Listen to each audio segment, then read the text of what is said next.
নমস্কার সুপ্রিয় দর্শক মণ্ডলী, আপনাদের সামনে আবার একটি নতুন ভিডিও নিয়ে হাজির হলাম। তো বন্ধুরা, আপনারা দেখতেই পাচ্ছেন আলিপুরদুয়ার ডিস্ট্রিক্টের women and child development and social ওয়েলফেয়ারের অফিসিয়াল ওয়েবসাইট এটি। তো এখানে আপনার আইসিডিএস এর জন্য বিজ্ঞপ্তি প্রকাশ করা হয়েছে। তো এখানে প্রচুর ভ্যাকেন্সি আছে আইসিডিএস এর জন্য।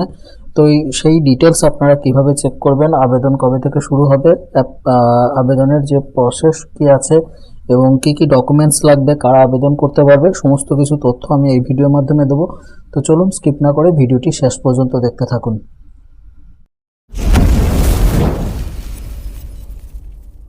তো আপনারা প্রথমে আলিপুরদুয়ার ডিস্ট্রিক্টের যে এই অফিসিয়াল ওয়েবসাইটটি আছে, তো সেই অফিসিয়াল ওয়েবসাইটটি ওপেন করে নেবেন। আমি এছাড়াও ডেসক্রিপশন বক্সে লিঙ্ক দিয়ে দেবো, আপনারা ওখান থেকে ওপেন করে নিতে পারবেন। তো ওপেন করে নেওয়ার পর আপনার যে অ্যাপ্লাই অনলাইন অপশন আছে, তো এখান থেকে আপনারা অনলাইন অ্যাপ্লিকেশন করতে পারবেন, কিন্তু এখনও পর্যন্ত অনলাইন অ্যাপ্লিকেশন স্টার্ট হয়নি। এখানে আপনারা নিচের দিকে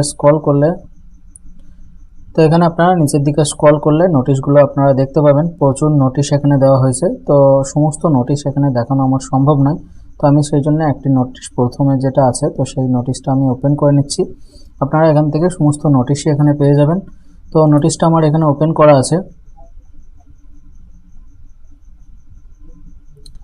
তো এখানে আপনার নোটিশে দেখুন বলে দেওয়া হচ্ছে, প্রথমে এখানে 1 নম্বর প্রথমে বলে দেওয়া হচ্ছে পোর্টাল ফর অনলাইন অ্যাপ্লিকেশন। তো এখানে আপনার ওয়েবসাইট লিঙ্কটা দেওয়া হয়েছে, তো এখান থেকে আপনারা অ্যাপ্লিকেশন করতে পারবেন। 2 নম্বর হচ্ছে date and time for online application. তো এখানে ডেট অ্যান্ড টাইম যেটা দেওয়া হয়েছে 20/2/2024 থেকে আপনার 20/3/2024 পর্যন্ত আপনারা অ্যাপ্লিকেশন করতে পারবেন। অ্যাপ্লিকেশন করার পর যে আপনার অ্যাকনোলেজমেন্ট স্লিপ, তো সেই স্লিপ আপনারা রেখে দেবেন পরবর্তী প্রয়োজনের জন্য। 4 নম্বর হচ্ছে আপনার রেসিডেন্ট। ওকে, রেসিডেন্টটা হচ্ছে আপনার যে জায়গায় ভ্যাকেন্সি আছে, এখানে 5 জায়গায় ভ্যাকেন্সি আছে, আরও নোটিশ আছে। তো সেই নোটিশগুলো আপনারা ওখান থেকে দেখবেন। তো যে নোটিশের জন্য আপনারা অ্যাপ্লাই করবেন বা যে জায়গায় ভ্যাকেন্সি আছে, তো সেই জায়গারই আপনাকে বাসিন্দা হতে হবে, তবেই আপনি অ্যাপ্লাই করতে পারবেন। অন্য জায়গার বাসিন্দা যদি আপনি হন, অ্যাপ্লাই করতে পারবেন না। ওকে, এজ লিমিট আপনার যেটা বলে দেওয়া হয়েছে 1/1/24 অনুযায়ী আপনার 18 থেকে 35 বছরের মধ্যে আপনার হতে হবে। কোয়ালিফিকেশন যেটা আপনার চাওয়া হয়েছে মিনিমাম এইচএস পাস আপনাকে হতে হবে। এখানে আপনার ভ্যাকেন্সি ডিটেলস দেওয়া হয়েছে যে কোন জায়গায় কটা ভ্যাকেন্সি আছে, তো সেটা আপনারা এখান থেকে চেক করতে পারবেন। এখানে আপনার অনলাইন অ্যাপ্লিকেশনের সময় যে ডকুমেন্টসগুলো আপনার প্রয়োজন, তো সেটা আপনার এখানে বলে দেওয়া হয়েছে।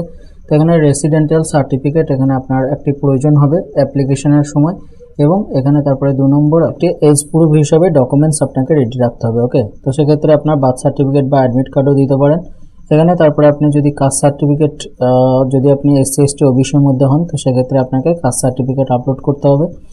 যদি আপনার ডিসেবিলিটি গ্রুপের মধ্যে হন, তাহলে সেক্ষেত্রে আপনাকে ডিসেবিলিটি যে সার্টিফিকেট, তো সেই সার্টিফিকেট আপনাকে দিতে হবে। এবং আপনার তারপরে এখানে একটি আইডেন্টিটি প্রুফ আপনাকে দিতে হবে, প্যান কার্ড, আধার কার্ড বা ভোটার কার্ড, যে কোনো একটি আপনি দিতে পারেন। এবং এখানে আপনার যে ফটো এবং সিগনেচার, তো সেই ফটো এবং সিগনেচার আপনাকে রেডি রাখতে হবে অ্যাপ্লিকেশন করার সময়। কোয়ালিফিকেশন যে সার্টিফিকেট, তো সেই সার্টিফিকেট আপনাকে এখানে দিতে হবে। এখানে তারপরে আপনার 9 নম্বরে যে সিলেকশন প্রসেস, সেটা আপনার দেওয়া হয়েছে যে কিভাবে আপনার সিলেকশন করা হবে। এখানে আপনার যে কত মার্কস আসবে আপনার, তো সমস্ত ডিটেলসটা এখানে দেওয়া হয়েছে। তো বন্ধুরা, আপনারা সমস্ত ডিটেলস এখান থেকে চেক করতে পারবেন। সমস্ত নোটিশগুলো আপনারা ওপেন করে এখান থেকে দেখে নেবেন। ভিডিওর মাধ্যমে আমি দেখিয়ে দেবো যে আপনারা কিভাবে অনলাইন অ্যাপ্লিকেশন করবেন। তো এই ছিল আজকে ভিডিওটি যদি ভালো লাগে অবশ্যই একটা লাইক করে দেবেন এবং পরবর্তী ভিডিও নোটিফিকেশন পেতে চ্যানেলটি অবশ্যই সাবস্ক্রাইব করে নেবেন।